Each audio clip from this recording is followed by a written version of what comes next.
പ്രാർത്ഥനയും ആരാധനയും ഉയർന്നപ്പോൾ തടവിലുള്ളവരെല്ലാം ശ്രദ്ധിച്ചുകൊണ്ടിരുന്നു. പ്രാർത്ഥനയും ആരാധന ഉയർന്നപ്പോൾ ഈ കാട്ടുതീ പടരുന്നത് പോലെ അങ്ങ് അത് പടർന്നു. എന്നെ കേൾക്കുന്ന പ്രിയപ്പെട്ടവരെ, നമ്മുടെ ആരാധനയും പ്രാർത്ഥനയും ഈ കൈകൊണ്ടോ വാഗൊണ്ടോ അല്ല. സത്യത്തിൽ നമ്മൾ ആരാധിക്കുന്നു പ്രാർത്ഥിക്കുന്നു ഒരിടത്തിരുന്നാ ചെയ്യുന്നത്. ഇതെല്ലാം സാഹചര്യങ്ങളെ ദൈവം മാറ്റുന്നത്. ഒരുവൻ ദേ കിടന്ന് നിലവിളിക്കുന്നു. ആരാ? അകത്തെ തടവറയിൽ ഇവരെ പൂട്ടിയവൻ, കാരാഗ്രഹ പ്രമാണി. ദൈവപ്രവൃത്തി നടന്നപ്പോൾ, ആരാധനയിൽ ദൈവം ഇറങ്ങി വന്നപ്പോൾ കാരാഗ്രഹ പ്രമാണി ഒരു നിമിഷം നിസ്സഹായരായി. അതുവരെ എല്ലാ അധികാരവും കയ്യിലുണ്ടായിരുന്ന കാരാഗ്രഹ പ്രമാണി ഇപ്പോൾ നിലവിളിച്ചുകൊണ്ട് പറയുക, എല്ലാം പോയല്ലോ, എന്റെ ജോലി പോയി, എന്റെ വീട് പോയി, എല്ലാം പോവുകയാണല്ലോ, എന്ത് ചെയ്യാം? ഇനി തടവുകാരൂടെ പോയാൽ എനിക്കും ഒരു വിചാരണ കൂടാതെ ശിക്ഷയുണ്ടാകും. അതുകൊണ്ട് സ്വയം ആത്മഹത്യ ചെയ്യാൻ അവൻ തീരുമാനിച്ചു. എല്ലാം നഷ്ടപ്പെട്ട് ആത്മഹത്യ ചിന്തയോടെ ഒരു വനിത ജയിലറയിൽ നിന്ന് പുറത്തു വന്ന് നിലവിളിക്കുമ്പോൾ പൗലോസ് പറയുക, നിനക്ക് ഒരു ദോഷവും നീ ചെയ്യരുത്. ഈ ശരീരം ദൈവത്തിന്റെ ആലയമാണ്. ഈ ശരീരം ദൈവത്തിന്റെ ആലയമാണ്.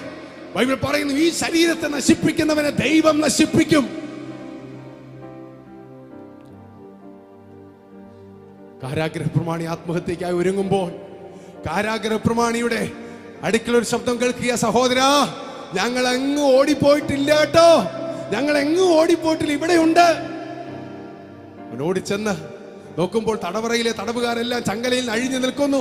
ഓടിപ്പോകാതെ നിൽക്കുമ്പോൾ പൗലോസും ശീലാസിന്റെ അടുക്കൽ നിലവിളിച്ചുകൊണ്ട് കാരാഗ്രഹ പ്രമാണി ഒരു ചോദ്യം ചോദിക്കുകയാണ്.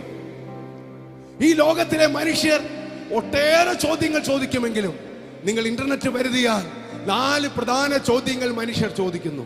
1, ദൈവം ഉണ്ടോ? 2, ഈ പ്രപഞ്ചം എങ്ങനെയാ വന്നത്? 3, ഈ ജീവൻ എങ്ങനെയുണ്ടായി? ജീവന്റെ ആദ്യത്തെ ജീവൻ എങ്ങനെയുണ്ടായി?